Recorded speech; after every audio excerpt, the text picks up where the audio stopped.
Yo, what's up, guys? Welcome back to my crib.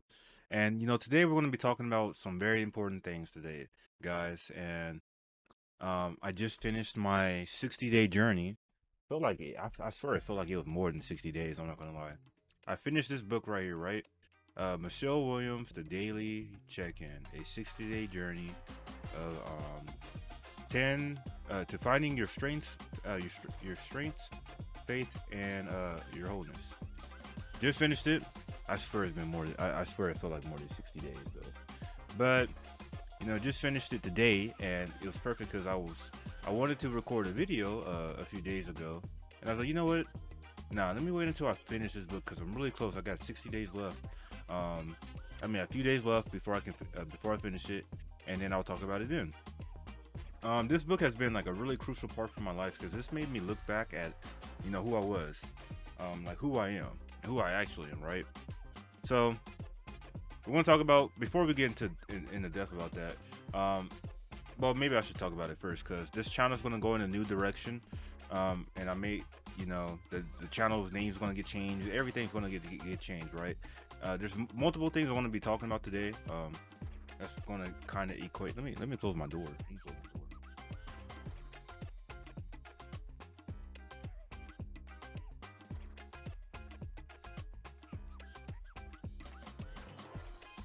Why is there a cable all the way down here?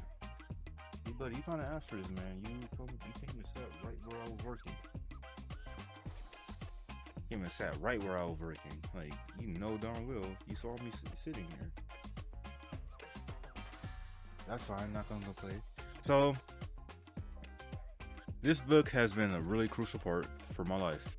Um, and I talked about it quite a good amount of times, but I never really went in depth so much about, you know, my just like my mindset during. And see, guys, this is why you don't do your lips like this, because then you did this right here. I hate that. I hate the little duck lip thing. I don't like it there. It'll go away eventually. Soon. It always does whenever I do the duck lips. But anyway, anyway, back to the point. Um, this is a video I feel like everyone needs to hear, or a lot of people need to hear, just so you can truly find yourself, right?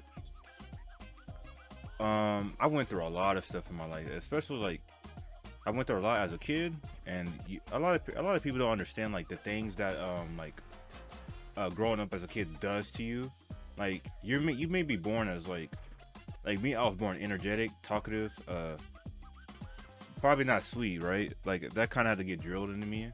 Because I was just, I think I was sweet. Yeah, I think I was a really sweet and kind person, but I was really like evil at the same time. Like I would do a lot of bad stuff, and I would pay the price for it. And I think it just had to do with me being energetic. But how there's ways that you're born, right? And there's some things that when you're born, like we're all born with flaws, we're all born with strengths, and you know, it's up to our parents, to our adulthood, or to our adults, to formulate the way that we grow by getting rid of some of those weaknesses, the things that we should not have, because it's their jobs as adults to ensure that they raise us to be successful in life, a good person. Like for me, a high value man in society, um, someone strong, someone smart, someone who's a leader, and a lot of that stuff was taught to me, and I ended up implementing it. And I went from being like a really bad kid to like a really good kid, right? I was good at two shoes. I never try to do the wrong thing, never want to do the wrong thing, right? I just always aim to do the right thing, and then um that's kind of how it was. But then like as time goes by, right, as life keeps going and going, kind of like my image was kind of like changing.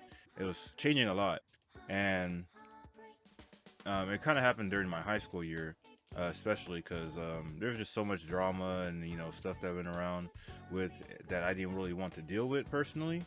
So it kind of like my image was kind of changing, and my tolerance to things was kind of changing. And me personally, like I can get it. I don't got a bad, when I say temper, guys, right? Like a lot of people tend to get this confused. I may act the kindness, but I can be your worst nightmare at the same time. Like, don't take my respect, don't take my kindness for like weakness, because it's not. And I had a teacher tell me this, because I had multiple teachers tell me this, right? Because I consider them friends now. Like, we're friends, we're on social media. They got my number, I got their number, whatnot, right? Um, I used to view kindness like as a weakness, like it's weakness of me, right? That's like the biggest thing that anyone could take advantage of. And they told me, it's like, no, like kindness isn't, that's not a weakness for, not for you in particular, like, but it takes strength to be kind, and it takes strength to do the right thing. It takes strength not to do somebody dirty. It takes strength not to, you know, do things that especially doing some things that pertain to just to God, right? But it takes strength to be kind. I was like, I never thought about it that way, because it does take strength to be kind, right? Like, some people say it doesn't take energy at all to be rude, which may be true, right? But it does take strength to be kind. But if I feel like for a moment that you're taking my kindness for a weakness, like you're trying to get in over on me, you think I'm an idiot, and I don't mind playing an idiot sometimes. I like playing an idiot because you get to see people's true colors. I do that shit all the time, and I don't care. Like, if I can root out the fake people right away, that saves me the trouble, right? That saves me the trouble. I got no time and energy for fake people. That shit takes no energy. I'm so sorry. I keep telling myself I want to stop cussing. Eventually I will. But that shit takes no energy, man. Just being a hater, doing fake shit, bringing other people down just to bring yourself up, or make yourself satisfied. That shit takes no energy, and it's not cool at all. And I was watching a video the other day saying that don't worry about don't you worry about doing anything to them, like this, to the fake people. Let karma get them back. Let God get them back. God has a plan for that. And if you decide to get yourself mixed into that, you're gonna get mixed into what God has planned for you as well. I don't want that. I don't want none of that. It has none. Like, as I said, I'll let God deal with it.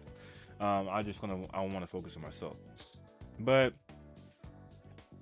through that kindness, right, and that respect, like, if you keep messing with me, and you're messing with me, and I'm not saying anything to you, I don't want to say anything to you, I don't even want to look at you, but you keep doing stuff to push me, then obviously I'm going to, I went over my threshold multiple times, and I never like it, because I hate this image. I hate this side of me. Like, I hate it in general. I don't want to be that guy at all.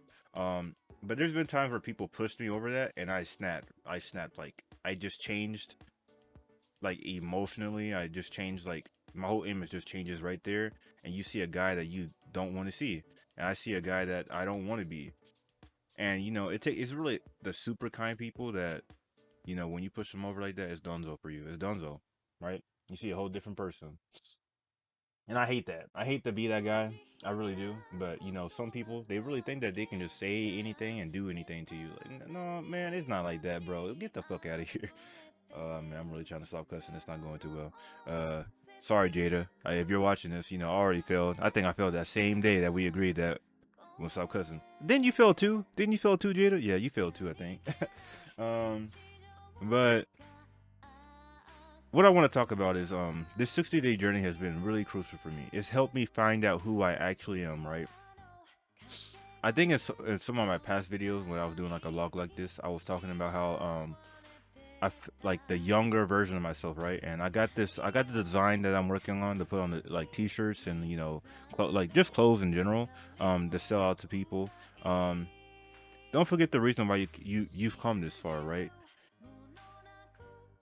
The image of, or at least for me, like, this kid was always reaching out to me. He was telling me like this and this and this, blah blah blah blah blah, da, da, da, da. And I'm like, who the heck is this kid? Like, why does this kid keep coming up to me? The whole time that kid was me. And I'm 22 now, and I think he started visiting me when I was around like 20 or 21. And that little kid, he was talking to me. He was reminding me of who I was, before like my whole personality took a whole drop. And that whole drop really just started. Like, it started with like some family drama, and then it really started when my pops passed away. And that was just kind of like where I kind of just went downhill. I went downhill from there. And The reason you guys want to see what the reason why I'm telling you this. So when my pops passed away, I lost myself. Like I didn't want to talk to anybody. I didn't want anyone to talk to me. I didn't even want to work anymore. I just kind of wanted to lay down and do nothing. And that's essentially what I was doing. Before he passed away, like I was going out running, I was going out with him whenever he went somewhere. Um, and we were doing stuff. You know, I was being proactive. I was getting my life back on track. But when he left, I wasn't doing anything. I kid you guys not, I was laying in bed. I may come back from work, or even before I go to work, just not do anything. I tried to act like I was okay. At some points. And I was watching one of my favorite animes of all time, 86. I wish I can just grab the book. That's right here. Let me take this earbud out.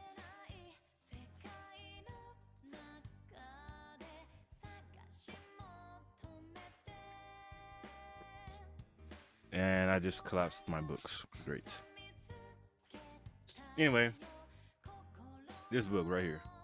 I wasn't reading the manga. I was watching the anime though, the animated series, and I love this. This is one of my favorite animes of all time. I used to always say like Naruto would always be my favorite, but no, like this, a lot of anime's been taking the cake, and this has definitely took it, and it's really emotional. But towards the end, you see like the main character, he's going through like a really traumatic thing, in which it like changes him. And then I won't talk about it because I don't want to spoil it for anyone who wants to watch it. But I will just say this that he eventually broke down, and I was like, you know what? If the main character, the one who's going through super traumatic stuff, can break down like I have, and then pick himself back up because he has friends who's supporting him, and then telling himself that he can still push forward, still be a guy, and then his whole personality changed. Right, he went from being quiet to like not super quiet, and that's where I was. And I was like, you know what? If you can do it, I can do it too. So I went from not talking at work at all to talking a good amount, like, and eventually as time progressed, I was talking a lot. I was talking, and I was putting out some parts of my personality out there. Um, to coworkers, to guests, just anybody, right? Anybody that I met, I was giving out part of my personality. Problem with that was though, um, it was that I took the image of this character and I tried to integrate it in my life to make myself feel better and not to be down in the dirt all the time. Thing is, I was running away from the truth. That was one of the biggest things I was doing. I was running away from the truth, and I was running away from reality. And I read from this book, The 60-Day Journey. I learned that, um, you know, that I was also giving people the broken parts of me. Which I was. I wasn't giving people like all of me. I wasn't giving anyone any full energy from myself. Um, I was giving people like the broken parts of me. And she considered her. She was talking about how she deals with mental stuff. I deal with a lot of mental stuff too. Um, and that she had like a cup, right? She's like, envision that you got a cup, right?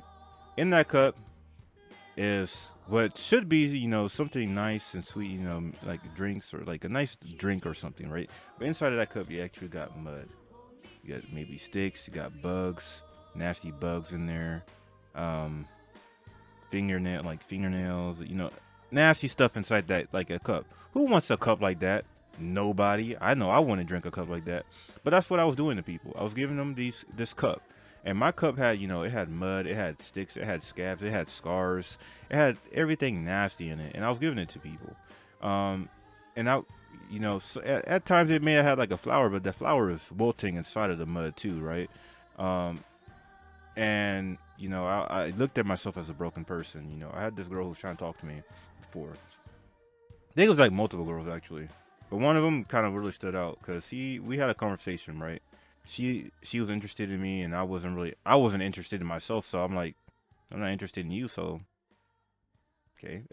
Like, I'm not interested in myself, so how am I going to really be interested in anybody right now? And I was telling her, I was like, hey, like, I'm the wrong person for all this. Like, you can find a good person out there, but right now, like, I'm still going through stuff. I'm a really broken person. There's nothing special about me. There's nothing that you want to learn about me. There's nothing that you should you think I'm disharmony about me. Just because I'm a good looking person doesn't mean like you like I'm the person that you should be like trying to worried about getting a relationship with. Like I'm broken, mentally and physically. So don't worry about me. Um, I'm nothing. I'm just nothing. I'm just here. Just a guy who's here. And she told me that like just because you're broken doesn't mean um you can't move forward and that you can't grow and that you can't learn and you can't progress. And she's like, you need to be more optimistic. And I was like, I told her, I was like, being optimistic, what did I say? I was like, being optimistic doesn't like, I don't choose to be optimistic. I choose to be negative because through negativity, I see like more harsh things, which is a bad mindset. I learned, really bad mindset that I learned within these couple of like months and weeks, that being a negative Nancy is not cool. Being optimistic is probably the best thing you can do, because it really kind of motivates you. It motivates you a lot more than what I thought that negativity would motivate you. And I try not to look forward to things. So now that I talked about that, right? Me giving, and you know, in this book too, I think it was like on day 55 or something. Um, the author talks about like the you know, you could turn the broken pieces of your life. You may be broken, right? But you can turn the broken pieces into something beautiful. At the time, I was thinking about something like a swan. I was like, maybe if I can just take the like broken pieces of my life and you know turn it into a swan, that would look beautiful, right? Like a glass swan. You agree with me, right? A swan. It sounds good. It sounds good. I know it does. You guys just okay. All right. I understand. You know, maybe the swan is not it, but the disco ball, and that's what the author was talking about. Turning the disco balls are beautiful. They're really lovely to look at. And I was like, okay, I see you, Michelle Williams. You are brilliant, and this book is amazing. You got me there. You got me there. That's the best thing I heard. And that's when like a lot of people have been seeing this. My personality has changed. I'm more confident in myself. My masculine energy is back. Um, and there's a lot of things. I'm just so proud of like where I'm going. I'm so happy to see where the future is going to lead me. Because like it, I wouldn't have gotten this far without what the future has given. Well, without this book has given me. So there's another thing I want to talk about, right? About the accepting truth and the reality part. So in this book, I was she was talking about forgiveness, right? She's like, before you really forgive anybody, you should start forgiving yourself. Forgive yourself for something that's really bothering you, for something that you've done. Because we as people, we can be our worst critics and we can be our worst enemies, right? Like the moment, it all starts with us. And um, I had to ask myself to forgive. I had to ask myself to forgive myself, and it's all kind of correlated. Well, I tell you guys, I'm not here to like me. I'm a Christian. I believe in God, and you know my faith has been restored to Him, and you know everything else. And I know there's some people out there who don't believe, and that's perfectly fine. Like I'm not here to like change anybody's faith. I'm just here to like you know put my energy and my aspect out there, right? And you know, gosh has been placing these really wonderful pieces in my path, right? Recently, since I'm taking the opportunity to grow. So I was playing Final Fantasy 16 the other day, and I'm gonna just go ahead and talk about this game. Like, if you guys haven't played it, you know, the combat's okay, but I honestly feel like the storyline's pretty good. And you know, the main character, um, it looks like it's kind of like back in like when they had like medieval empires and all that, but you know it's Final Fantasy, so that people have powers and all that stuff too. The main character, um, like long story short, uh, is supposed to protect his little brother, and then his dad. His dad ends up getting his head like slit off, like dad gets clapped in the heartbeat, Then it's just him and his little brother. His little brother's supposed to be an icon, which icon is like, think of like somebody who's like a demigod in a way, or like some, they call them dominants, but they're really strong people. Like they have powers like this. The little brother had the power of the Phoenix, and the main character Clive was supposed to protect his little brother Clive. That's what he swore to do. But something happened in which another icon, a fire demon looking guy, Ifrit, popped up. Horns and everything, and he was fighting Joshua, the Phoenix. He was fighting him. Joshua lost. The Ifrit killed Joshua that day. And everyone around Clive basically died. Everybody around Clive was dead. Like that whole empire died. It was dead except Clive, the main character. He was still alive. And throughout like the story, you start seeing like you know, Clive, he wants to get his revenge, right? He's like, I want to get the guy who killed my brother, the second dominant of fire. I would need to kill him. And I'm gonna put some of these clips in here so you guys can see it too.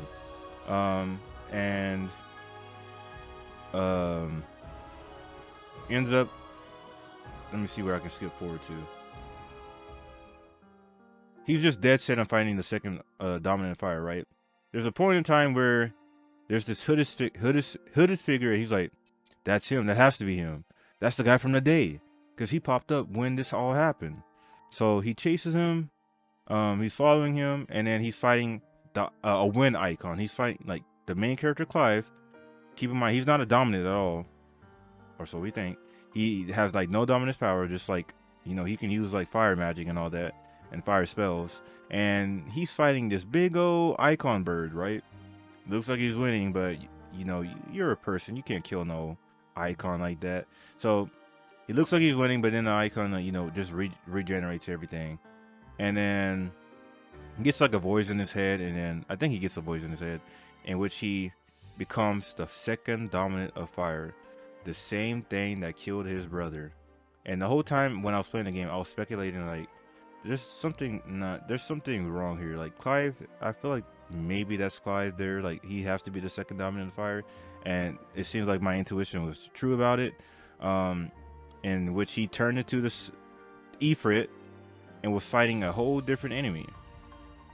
I mean, he was fighting the bird. He was fighting her, and then after he, you know, beats her, he wakes up, and you know, he's depressed. He's in a jail cell. He's depressed, and he's like, "I'm the second dominant of fire. I killed my brother." He's like, "Just go ahead and kill me. Like, I don't want to be around." Luckily, like he doesn't die anyway, of course, because he's the main character. So he seeks out to go find the truth.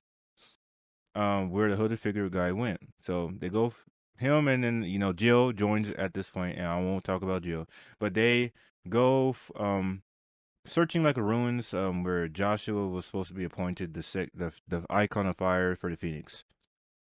They go there, they see the hooded figure, chasing the hooded figure, and eventually Clive ends up into what happened in the past, right? Where Ifrit is the same scene where Ifrit is beating up the Phoenix, Joshua. He's just beating him up, and then, you know, Clive is sitting there watching it. And let me go ahead and just add that in there, right? I'm gonna just go ahead and add it in here so I don't have to explain it. You guys can just see it. How old do you suppose this is? 1,000 years? More? I don't know. I've never seen anything like it before. Who is that in the middle, do you think? Some sort of god?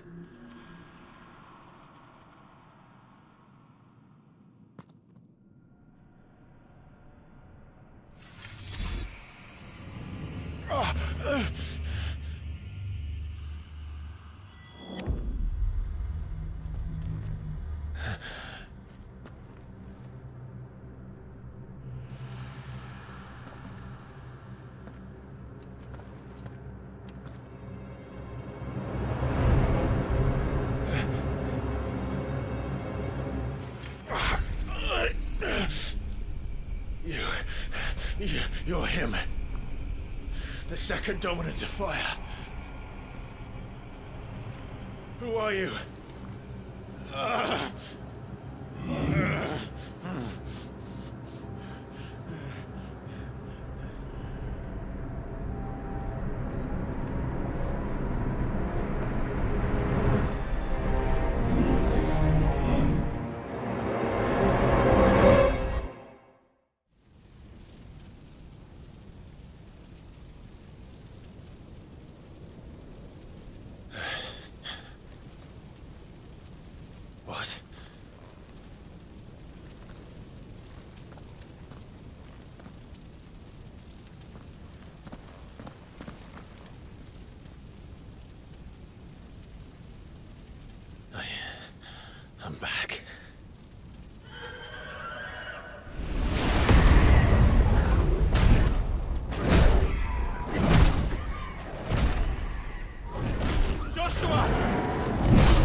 Joshua chose me to be his shield.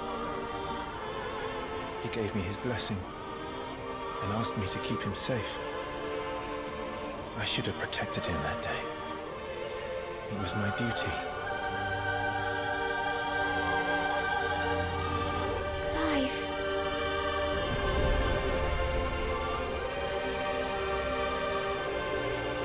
Joshua.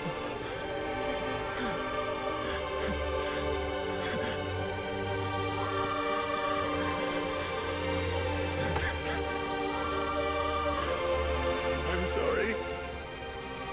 I failed you.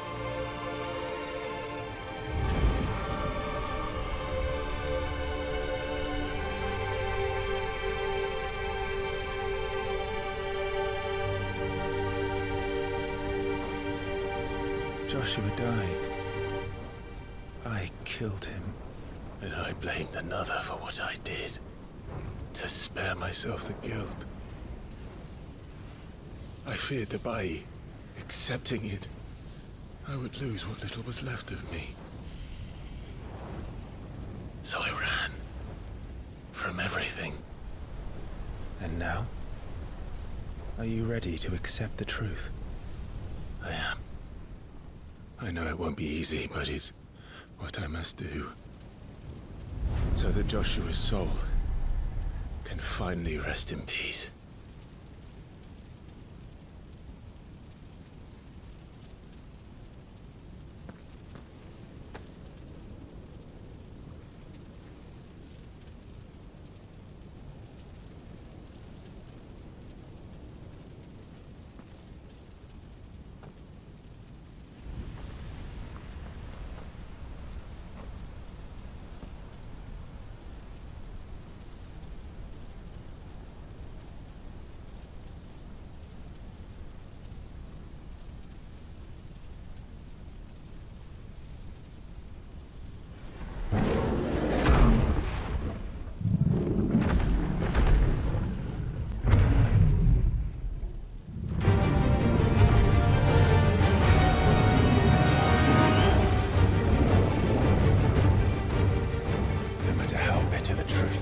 Me. I will press on. Come, Ifrit. Show me who you truly are.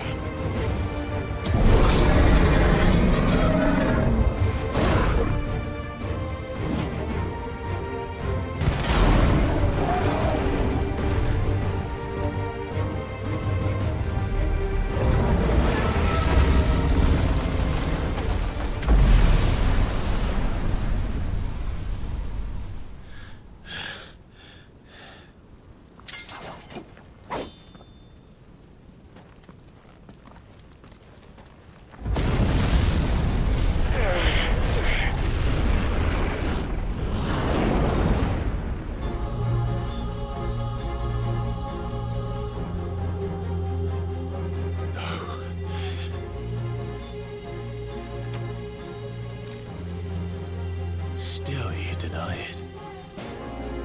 Even when the truth's staring right at you. Come on, Clive. Face your fears.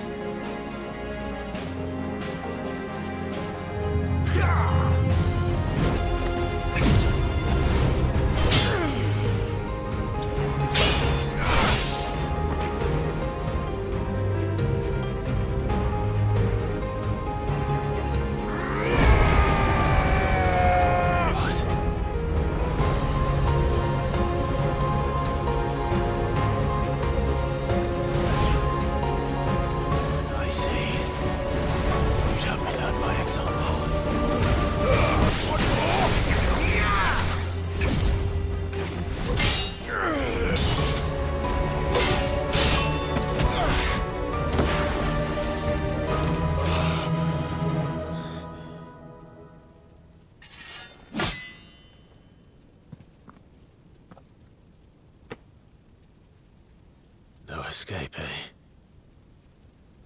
It's all right.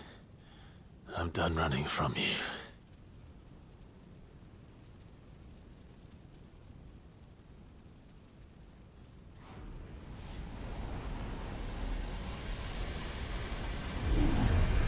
together, then.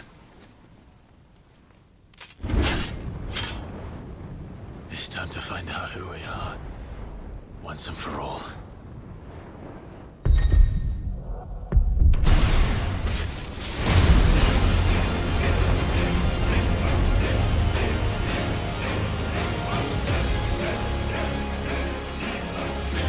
Show yourself, Ifrit.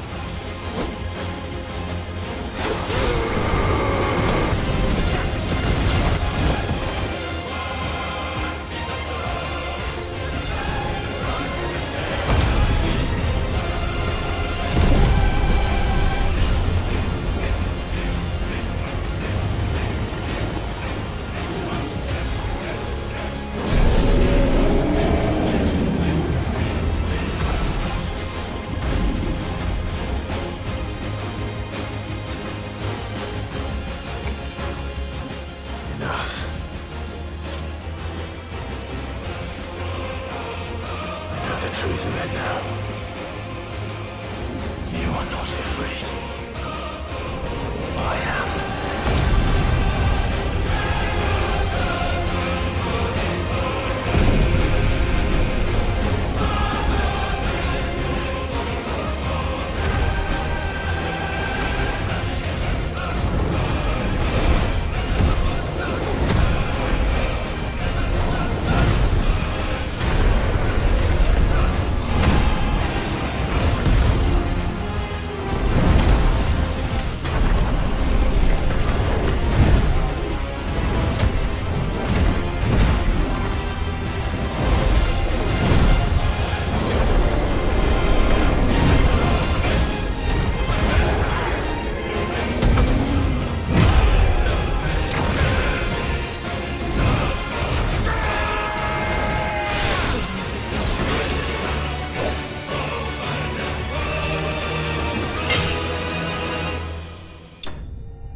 Alright, so now that you guys saw that, he decided to accept the truth. He was running away from the truth.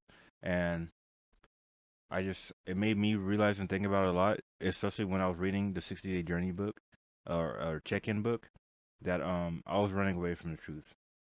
And it still makes me a little teary-eyed. It still makes me a bit sad when I think about it, because I hate it. It's really hard for me to explain it, like how I feel about it, but you know, when I was visiting my pops in the hospital, you know, every other day, I was running away from the truth. And the truth was that I think like after a day or two, I just lost faith. Um and when I say I lost faith, I just stopped. I was like, he's not getting through this. Um I'm not going I wasn't praying about it. I wasn't talking too much about it. Um and I kind of just accepted that he would pass away.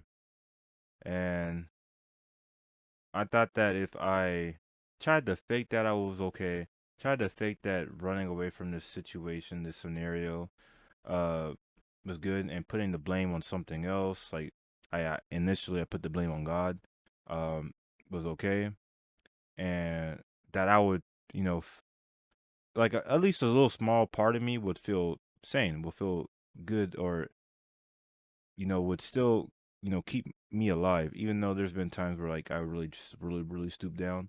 But I thought it would keep me, you know, what shred of humanity and life I had left safe, which it didn't.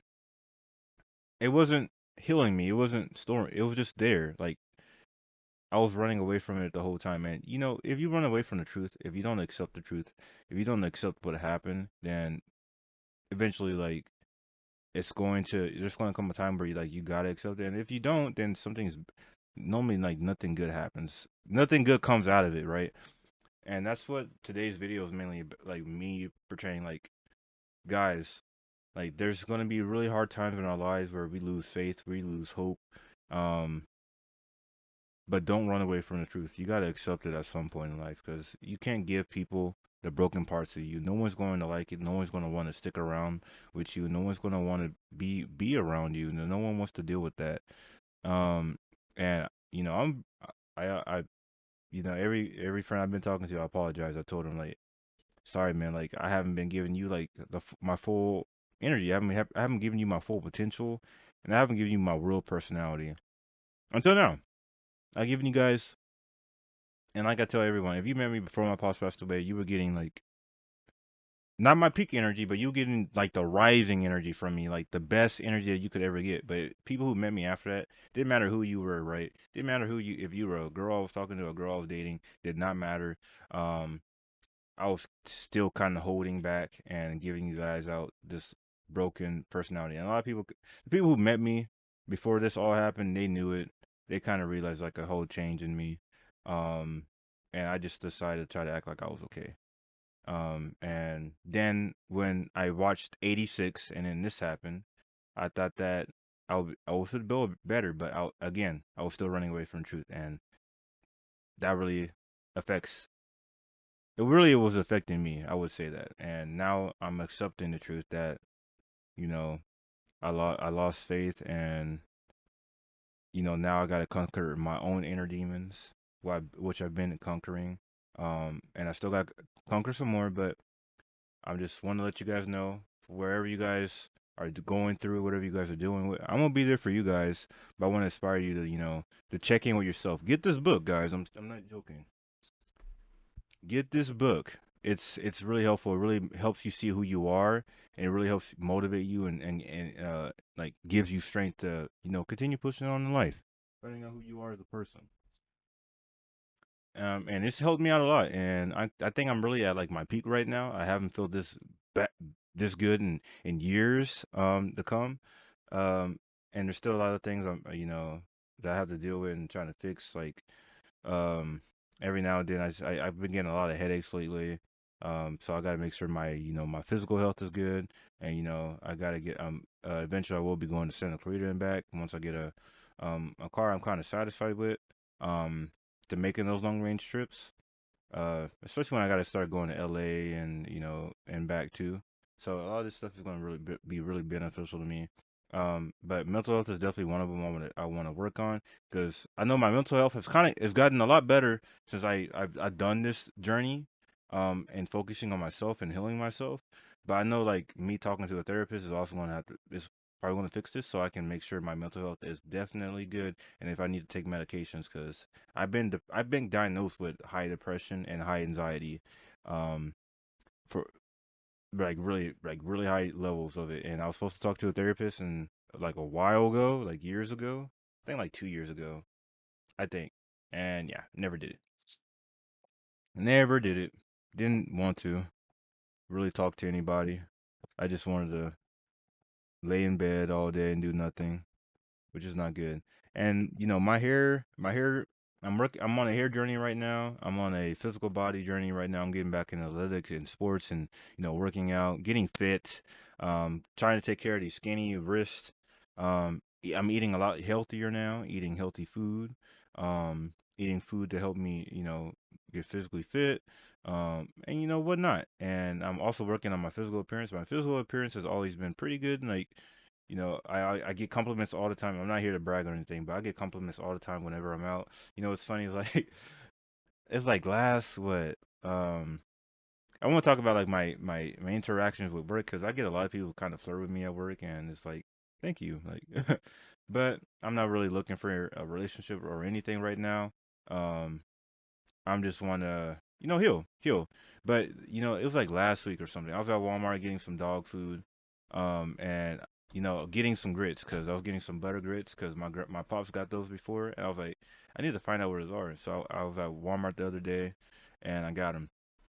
But I was checking out my items. I saw like a Walmart employee like walk like right past me.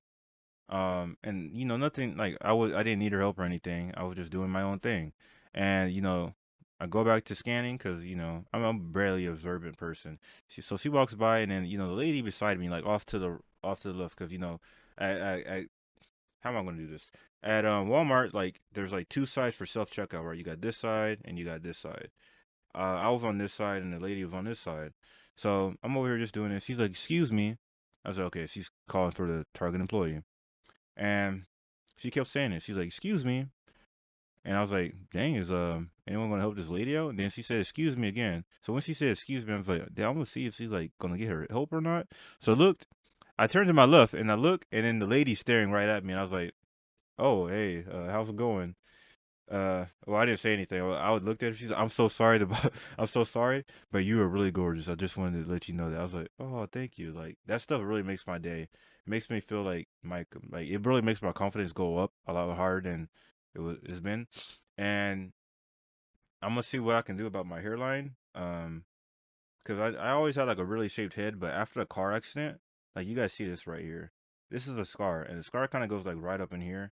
After that, like my hair has never been the same, especially when I was going like through a really dark time in my life. My boss passed away. I was pulling my hair out on a daily basis, bro. Pulling that shit out every day. And then when I realized like my hair, I wasn't taking care of my hair at all. I was just letting it grow. It looked like I had like a what's that thing from there's this imaginary friend from Foster Homes, imaginary friend. That man had the wackest like I don't like whole body fit, bro. Like I don't know what he had going on, and that's how my hair was looking. I was like, you know what? I took a picture when I took a picture with two of my friends, Ashley and Angelina. Um, I was like, nah, I'm going to nope. Especially when I had a guest ask me, she's like, "Hey, hey son, what do you do with your hair?" I was like, unfortunately, nothing. I just kept that real with her. I was like, unfortunately, nothing. She's like, oh, I can see that. And I was like, damn. All right, caught me lacking. So then I decided just to cut it down pretty low, like how it is right here. My hair's braided, of course. Um, and it's dyed, and I'm never gonna dye it again until I get my hair long enough, cause my hair is really brittle on the ends, and I didn't know this is what bleaching your hair does to you. I mean, I should have had a guess, but I didn't know at the time. But yeah, I'm just maybe I can find out what to do with here, but I'm just kind of trying to get my hair growing out longer, more healthier, and get it back to where it used to be. Because back in high school and a little bit after high school, that's when my hair was like at its peak. It was really healthy, it was really shiny, um, it really defined too. But now it's not. And I know a lot of it has to do with like my hair being bleached.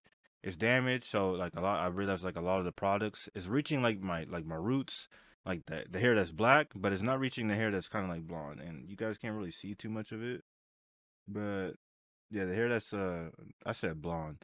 The hair that's brown is not really absorbing like the hair products that I put in as well, so it doesn't look as defined and it doesn't really look good. But luckily, I've done a lot of research lately. I've been doing a lot of research to get it back to um, where I don't really have to cut off the damage the bleached hair. I can actually use like hair products that like have like healing and restoration for damage and all that for breakage because my hair is really brittle on the ends. I kid you guys not. And it's just not absorbing it. So now that we talked about all that, let's talk about now that I started to accept the truth. Is the truth about what I want to do with my YouTube channel. Okay, I know I told myself I wasn't going to change the name again, but this is going to be the last time I change it. And I think it's going to be a good start for me. It's going to be a good start for everything. What I'm wanting to do in the future. Um, but the biggest thing is we're going to change it to Rada Nene. You guys like Rada Nene? Man, get that name out of here. Listen, guys. I had this name given to me by two of my friends, my female friends back from elementary, when I was a sixth grader. I know one one was Faith, and then the other one was Isabel. And I think Isabel kind of really started the whole thing. Um, she would call me Radanene, Shanene, um, and I liked it. I really like that. I really like that nickname. That was probably like the best name that anyone's ever given me. Because I get a lot of nicknames, but I was getting kind of like corny ones like Hot Rod, um, and whatnot. Like I was like, yeah, those good nicknames, but they just don't hit like Rod and Nene. And you know, the reason I went with DT Rex is because I also had a friend named Kim who's giving me this name, and I like it. And I love the name Rex because I had Rex. Like Rex has been my gamer tag and my gaming online name for years now, right? Years now. But I want this channel to be a representation of who I am, and not a representation of who I like to be like outside, like or online, right? I want my YouTube channel to be a representation of me online and offline, right? And it's going to be Rod and Nene. Now that we talked about that, I'm also breaking a lot of stuff, producing making my own music, and other stuff. But on this channel, we're really just gonna try to focus with sticking with like one game if possible, and making like a blog channel whenever I do like videos like these, put them on like make another channel for that. Um, the gaming series, we're still gonna try to do it as best as we can, but we're probably just gonna stick with Street Fighter for now. But this is where the channel's gonna go. I know this video is pretty long. I'm really sorry. I typically try to aim for it to be like 20 minutes or so, but this is a video where we got to talk about stuff, right? We got to talk about reality, talk about hope. So maybe like you guys can watch this like when you're doing something, but maybe I should have said that in the beginning of the video. But hope you guys enjoyed, and welcome to my crib, welcome to my home, and welcome to your home, and I'll catch y'all next time.